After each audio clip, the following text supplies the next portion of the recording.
Welcome back to Everyday Kentucky. We are continuing our Truck Talk series, and I am with John Hollan with H&A Law, and we are going to talk about driver fatigue and just fatigue in general on the roadways. Yeah, so thank you for having us again, as always. Driver fatigue is something that is extremely dangerous. Recent studies have determined that in truck crash cases in particular, fatigue and driver drowsiness contributes up to 30 to 40% of these crashes. And that's a large number. You know, with all the different things that could go wrong, that is a very large number for fatigue only. Yeah, it is. Madison, we talk a lot about, how big these trucks are, up to 80,000 pounds. So just last week I handled a case here in Lexington where a truck driver, after 13, 14 hours on the road, fell asleep at the wheel, 70 miles an hour, 80,000 pound vehicle, and hits a family of four. It's something that it's so prominent in these cases that frankly when I get involved in a case, it's one of the first things that we're looking for. We've talked some in prior segments about the regulations, the federal regulations. So the amount of time a driver can be on the road, the amount of time a driver can actually drive in a day, the amount of time a driver has to sleep or be off duty each night. All those things are very heavily regulated given the danger that it presents to the general public.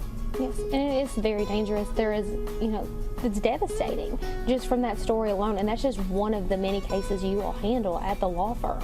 Yeah, unfortunately, it's a case that we handle dozens of times every single year. When I watch your all's station, I see accidents, and in particular when you'll have stop traffic and a severe crash into stop traffic. It's just something that we see so often. I visit the scenes a lot of times when we're called into cases or see the vehicles afterwards. And there's a reason that these drivers in particular, it's coffee, it's caffeine pills, it's energy tablets, energy drinks. They are under a very stressful job to get places or packages to places where they need to be. And unfortunately, fatigue just has devastating results.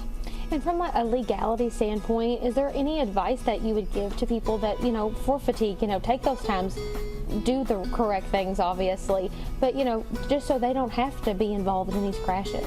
Yeah, I represent a lot of truck drivers. They absolutely have a right to not drive if they are pushed, beyond the limits, or they're being asked to do things that are beyond the bounds of the law. And then as a consumer, if you see a vehicle all over the road, number one, don't get close to it. You're putting yourself, your family at danger.